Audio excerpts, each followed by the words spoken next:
The woods were quiet, too quiet for a place once called home.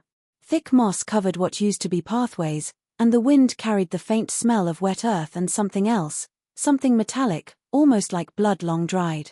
No one came here anymore, not after the fires, not after the last house sank into the soil. Yet beneath the roots and the rot, the land remembered everything, the cries, the silence that followed, and the children who were never supposed to exist. When the historian first found the records, they looked harmless old census pages yellowed with time. But in the column marked children, there were no names, only notes: deformed, unfit, unknown. Whole families without surnames, all marked with the same chilling word: erased. Curiosity turned to obsession as he followed the trail of a forgotten bloodline that had once lived deep in the Appalachian wilderness, miles away from civilization, where the law and God both seemed to stop. Locals refused to speak of them. Those who dared only whispered, saying the family had built their homes underground to hide their curse, that the woods themselves grew strange around that place, trees twisting toward each other as if shielding something from the world. There were rumors of children born with faces half-formed, voices that echoed from hollow throats, eyes that reflected light like animal glass. They were said to wander at night, not as spirits, but as things still alive, trapped between what they were and what they became. Every record of them vanished in the mid-1900s. Fires destroyed archives, floods took away photographs, and those who remembered either disappeared or went mad. It was as if someone or something wanted this chapter of history wiped clean. But the truth doesn't stay buried forever. Some nights, when fog curls through the valley and the owls go silent, people say they can still hear faint crying from the old ridge. Not of ghosts, but of children who were never meant to be born. The forgotten settlement lay buried in records that had been untouched for nearly a century, hidden among brittle pages of census archives in a dimly lit county office. It began as a curiosity, a cluster of entries from the late 1800s showing a settlement with no official name, no town boundaries, and no trace on modern maps. The entries listed a handful of families, all sharing variations of a single surname that had since vanished from regional history. But what struck the historian most wasn't the lack of detail about the adults, it was the disturbing notation beside the children's names. Instead of birth years or family roles, each line was marked with the same word: deformed. No causes were recorded, no medical explanations offered, just a quiet acknowledgement that these children existed once, and that someone, at some point, had decided they should be forgotten. The deeper the researcher dug, the stranger it became. The settlement had no known origin and seemed to exist entirely outside the reach of state governance or church record-keeping. It was as though a community had chosen to disappear or had been erased deliberately. Newspaper archives from nearby towns contained fleeting mentions of a strange colony in the hills, where visitors were not welcome, and where nature had taken her toll upon man's form. Each mention was brief, almost as if written under fear. Then, abruptly, after 1912, even those faint references stopped. The settlement vanished not through migration or plague, but through silence. The few maps that hinted at its existence bore faint marks resembling roads, yet none connected to any main routes. Local accounts spoke of a place so remote that even the post riders refused to enter, claiming that the forest paths shifted after dark and that the cries of animals there sounded almost human. Some of the oldest residents, when asked, would turn pale at the name of the hollow where the families once lived. They said the people there were of one blood, never mixing with outsiders, convinced that their isolation was a kind of divine protection.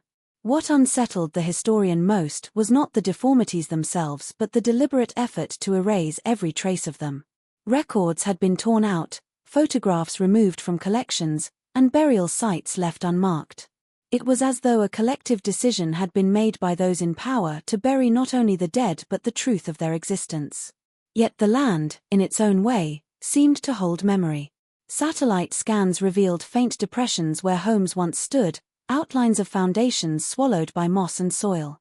The air around that area, locals claimed, carried an unnatural stillness, as if the forest itself mourned the lives that history had chosen to forget.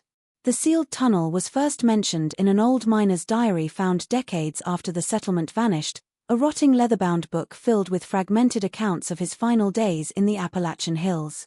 He wrote of a shaft unlike any he had seen before, narrow, uneven, and built not for mining but for concealment. The entrance, he claimed, was hidden beneath layers of thick brush and stones, as though someone had tried to erase it from the landscape. It led deep underground, where crude wooden supports held up a labyrinth of chambers carved by unskilled hands. What he described inside was not the mark of industry but the traces of habitation, remnants of beds made from hay, scorched cooking pots, and child-sized clothing hanging on rusty nails. The miner had stumbled upon a secret world buried beneath the earth, and within it, the faint echo of lives that had never been meant to see daylight. As stories of the sealed tunnel spread, locals dismissed them as mountain folklore meant to keep outsiders from exploring too far. Yet the land around the area bore strange signs: patches of ground where vegetation refused to grow, hollow spots that sank underfoot, and the faint hum of air escaping from below. Decades later, a group of amateur explorers attempted to locate the entrance based on old sketches, but when they finally unearthed a section of collapsed soil, a stench of decay rose from the ground so foul it drove them away. The site was quietly resealed by authorities under the guise of a safety measure, though no official report was ever filed. Theories began to form around why the tunnel had been built. Some believed it served as a refuge during harsh winters or a hiding place from law enforcement. Others whispered darker possibilities, that the family used the underground passages to conceal the children born with grotesque deformities, keeping them away from prying eyes. The most unsettling claim came from a former forest ranger who swore he heard muffled sounds when walking the ridge at night, low moans and rhythmic tapping from beneath the soil, like someone was still trapped inside. He resigned the following week and never returned. Over time, the tunnel became a legend, a forbidden story told in hushed tones by those who still lived near the old ridge. Children dared each other to go searching for it, but the adults always stopped them, warning that the ground there was cursed. And perhaps it was. Because even though nature had reclaimed nearly everything, the land above the tunnel still felt different, heavier, quieter, as if what was buried below had never truly died. The isolated bloodline began as a single family seeking refuge from a world they no longer trusted. They arrived in the hills sometime after the Civil War, carrying little more than a few wagons, livestock, and an unshakable belief that the outside world was corrupt beyond redemption. At first, their isolation was an act of faith, a choice to live apart from modernity and sin. But as generations passed, that isolation turned into something darker, a necessity born of secrecy and shame. The family's lineage tightened upon itself like a noose, each marriage linking cousin to cousin, brother to sister, until the very blood that once united them began to decay from within. No one knew the exact moment when the deformities began, but old accounts suggested that it started with small signs: an infant born with mismatched eyes, a boy whose limbs never grew straight, a girl who could not speak but screamed whenever light touched her face. The elders called it a curse sent to test their purity, believing that the sickness came not from blood but from the intrusion of outsiders who had once wronged them. So they doubled down, marrying only within their own kin, sealing the family name in a closed circle that would never again be broken. Over the decades, their features grew more distinct, more haunting, as if shaped by generations of whispered sins. Those who ventured close to the settlement described people whose faces seemed both human and not: flattened noses, slanted jaws, eyes that darted in different directions. The children moved strangely, some crawling rather than walking, others covering their faces when strangers approached. And yet, within their hidden world, they saw nothing wrong. To them, this was normal, this was survival. Their elders taught them that the outside world would never understand, that they were God's chosen people preserving a sacred line that had been betrayed by humanity long ago. By the early 1900s, the family had completely withdrawn from nearby towns. They stopped trading, stopped speaking to outsiders, and built their own small rituals of life and death. Births were celebrated in silence, and burials were carried out under moonlight so that no outsider would ever count the graves. Over time, even the names began to vanish from memory, replaced by initials carved into stone or painted on wood. What had begun as devotion ended in deformity, and what had once been faith hardened into madness. The bloodline had become its own prison, a closed world where purity was mistaken for survival, and survival became a curse passed from parent to child, generation after generation, until the outside world forgot they had ever existed at all. The stranger's arrival in the 1940s marked the first time in decades that anyone from the outside world had stepped into the heart of the forgotten settlement. He was a traveling preacher, a man of modest faith who moved from town to town across the Appalachian region, offering sermons in barns and abandoned churches. His arrival was not planned. His horse had gone lame during a storm, and he sought shelter along a narrow, overgrown trail that locals warned led nowhere.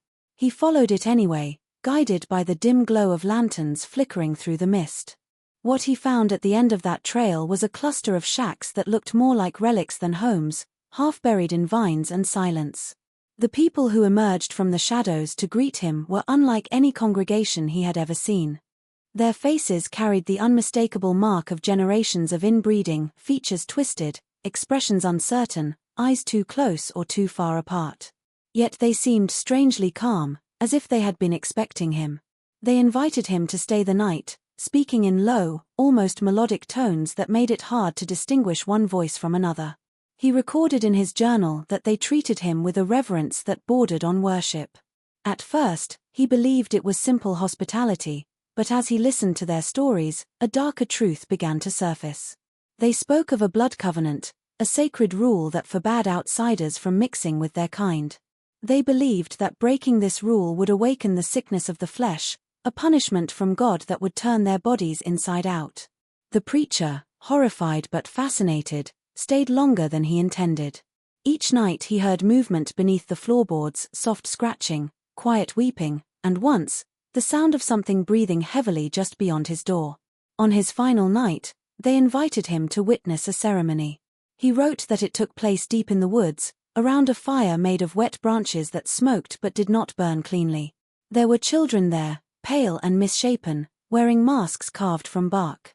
They did not speak, only swayed to a rhythm made by the striking of stones. When dawn came, the preacher fled. He told no one what he saw for years, until his notes were found among his belongings after his mysterious death in 1952. The journal's last page ended mid-sentence, his handwriting trembling as if written in haste. The final words read, "They said the blood must stay pure, and that I was never supposed to leave." The government cover-up began quietly, without public notice or official record, sometime in the early 1960s when rumors of strange activity in the Appalachian foothills began reaching nearby towns. Hunters had reported unnatural sounds echoing from the woods, hikers spoke of abandoned camps with food still warm, and a local boy vanished after following a trail that led to the old hollow. It was then that unmarked vehicles appeared, moving in convoys during the night, their headlights dimmed, carrying men who refused to identify themselves. Within weeks, the area was sealed off under the pretense of environmental containment. Signs were posted warning of chemical contamination, and anyone who approached was turned away by armed guards. Yet no one could find a record of which department had issued the order or who the guards actually worked for. The entire region simply vanished from public maps, replaced by a grey patch labeled Restricted Zone. Residents of nearby towns began noticing changes. Their mail routes were rerouted, their local maps replaced by new ones omitting the valley entirely. Farmers who had once grazed cattle near the ridge were offered government compensation to relocate. Those who refused described being harassed by officials who warned that staying might endanger their health. A few who tried to sneak back into the area spoke of hearing mechanical noises at night, generators, drills, and the distant hum of something large moving underground. When questioned, authorities dismissed their stories as local hysteria, but the timing coincided perfectly with the discovery of several unmarked burial sites near the old settlement's boundary. What little information leaked out suggested that the military had found something in the sealed tunnel, something not easily explained. An internal memo, later uncovered by a journalist decades later, mentioned biological anomalies and containment of genetic irregularities. The language was clinical, detached, and offered no human context, as though the people once living there were being discussed as specimens rather than victims. It was said that remains were collected for study, and the site was flooded to ensure no further access. Satellite images taken years later showed unnatural sinkholes in the area, consistent with deliberate demolition. Locals who had grown up near the woods still whispered that the cover story about contamination was a lie. They claimed the government wasn't trying to protect outsiders from the valley, it was protecting whatever was left in the valley from the outside world. Some even believed that descendants of the family were captured and moved to undisclosed facilities. To this day, the land remains fenced off, guarded not by signs of warning but by silence. Those who trespass return changed, speaking little, eyes wide as if they had glimpsed something the government never wanted anyone to see again. The discovery of the photographs came by accident, decades after the government had sealed off the region and erased nearly every trace of the family's existence. It happened when a wandering photographer named Daniel Royce ventured into the abandoned Appalachian backroads in the late 1980s, searching for forgotten towns and relics of rural decay for his upcoming art series. He was drawn to the hollow by a sense of quiet that felt almost unnatural, a silence so deep it seemed to press against his chest. Deep within the forest, he found what looked like the remains of an old house, its roof caved in and its walls blanketed with moss. Inside, amid piles of rotting furniture and rusted tools, he stumbled upon a small metal box wedged beneath the floorboards. Inside the box were several rolls of undeveloped film, wrapped tightly in cloth and sealed with wax that had long since cracked with age. Daniel took the film back to his studio in Asheville, unsure of what he had found. When he developed the first roll, the images that emerged through the chemical haze were nothing like the forgotten family portraits or rural stills he expected. They were of children, small, pale, and twisted in ways that defied explanation. Some were sitting together on wooden floors, their limbs bent unnaturally, their heads disproportionate to their bodies. In a few, adults stood behind them, their faces partially hidden or blurred by motion, as if deliberately avoiding recognition. But the eyes of the children were clear, unblinking, and filled with an eerie calm that unsettled him. The photographer at first assumed he had uncovered evidence of a medical institution or early asylum, but the setting of the photos didn't match. There were no hospital beds, no uniforms, no instruments. The surroundings looked like a crude homestead, handmade furniture, earthen walls, and a single oil lamp illuminating the scene. As he examined more of the film, the images grew stranger. Some appeared staged, as though documenting generations of the same family. Others showed the children in groups, standing in front of walls covered in markings that looked neither like letters nor symbols but something in between. When Daniel attempted to publish the photographs, he was met with threats and silence. His gallery cancelled the exhibition, citing pressure from higher authorities. Shortly afterward, his studio was broken into and the negatives stolen. Only a few low-quality prints survived, copies he had hidden with a friend before the break-in. Daniel disappeared months later during another trip to the same region, and his car was found abandoned at the forest's edge. The photographs were never officially acknowledged, but those who saw them said the faces of the children were unforgettable expressions caught between pain and serenity, as if aware they were being remembered against the will of history itself. The DNA revelation began decades after the strange photograph surfaced, when a small group of genetic researchers decided to investigate unmarked remains recovered from the restricted Appalachian zone. These bones, quietly stored in university archives since the 1960s, had never been properly studied due to the vague classification of unknown origin. When new advancements in genetic sequencing became available in the early 2000s, a young doctoral student named Claire Watkins convinced her professor to let her test a few samples as part of her thesis on genetic isolation.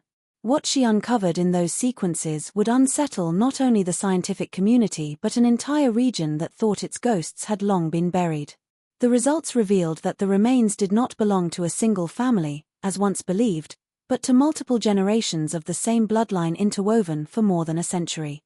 The DNA showed extreme levels of homozygosity, markers so dense that some sequences appeared more animalistic than human, the result of relentless inbreeding over many generations. The deeper Claire dug, the stranger the findings became. Several sequences contained anomalies not consistent with known patterns of human inheritance.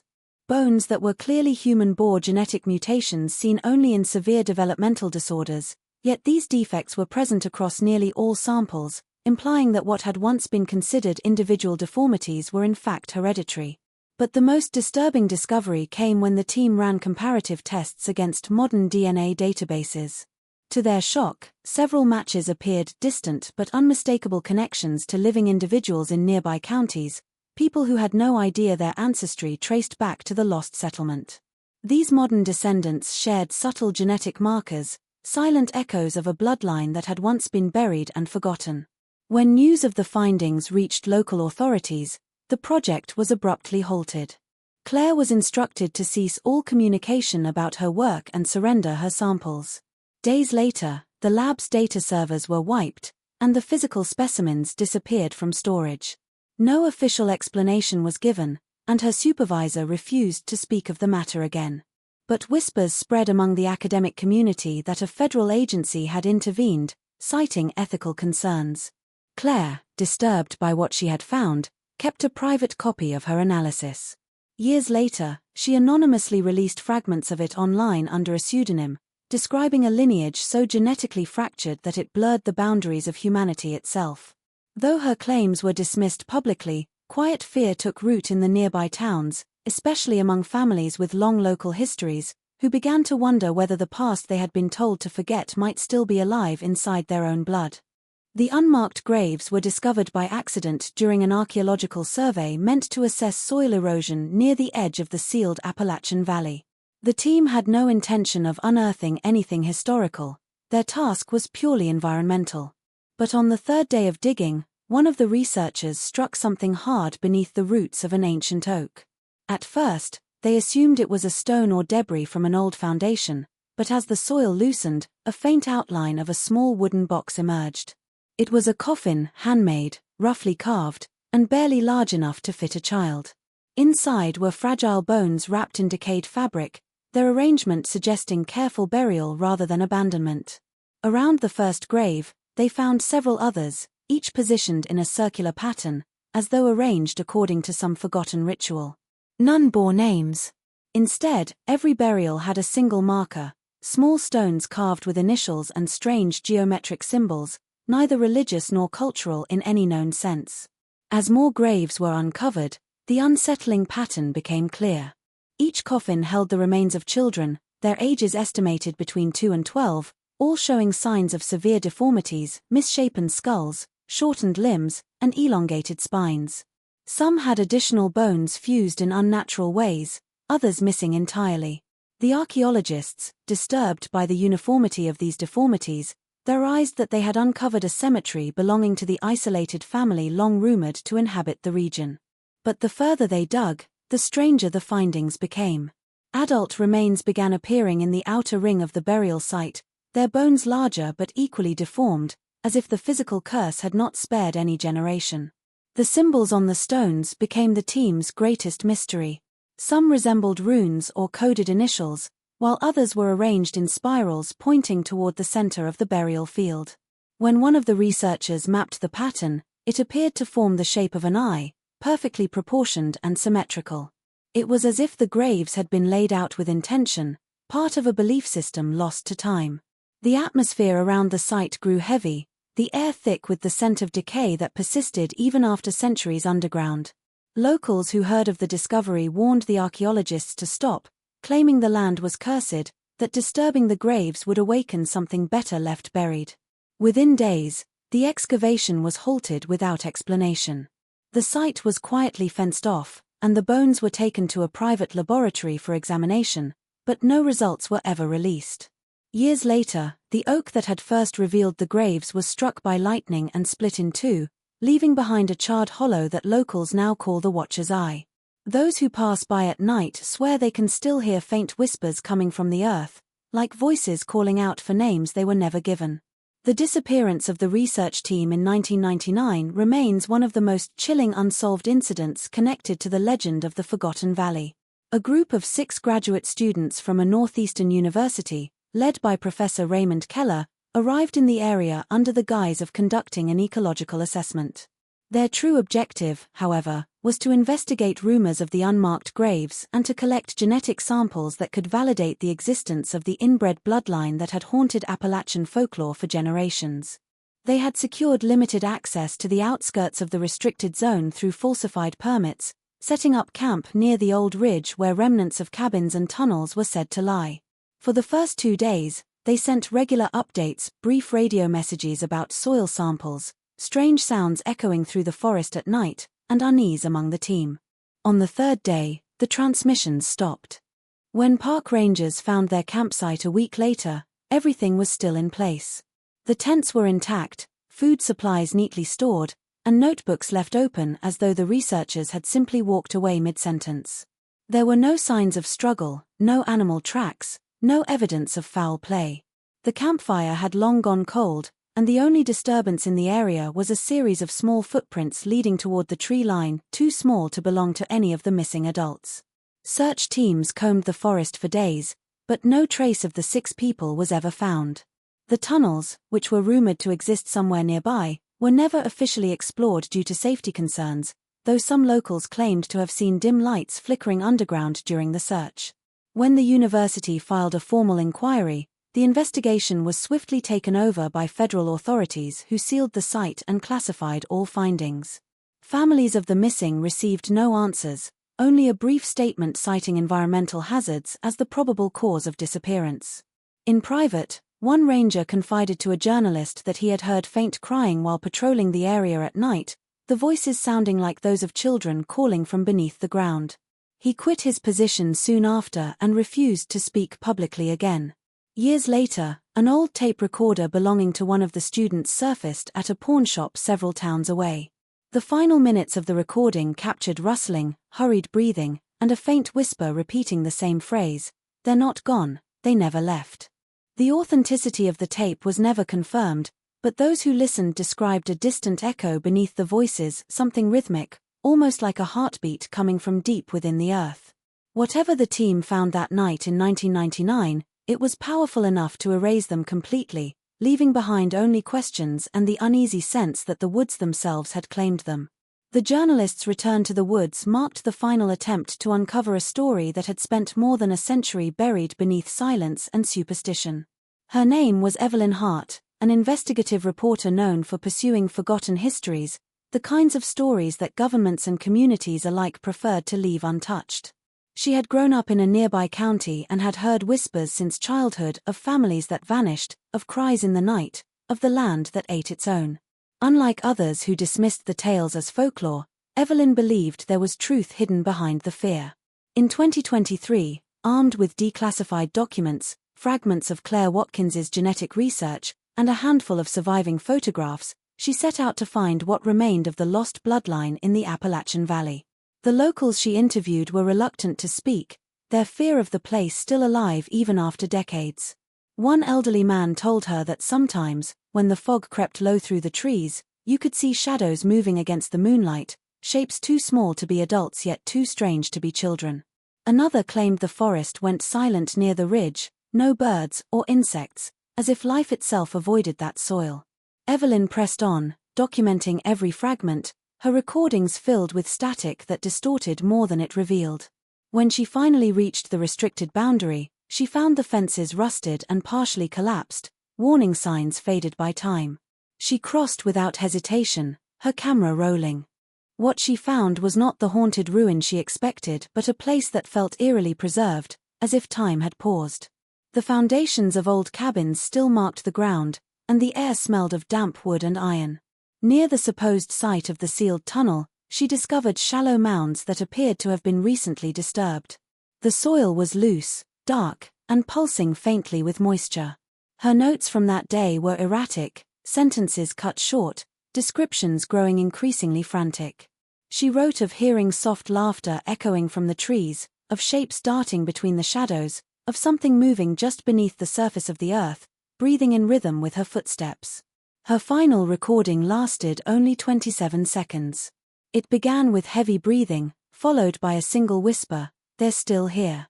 Then, silence.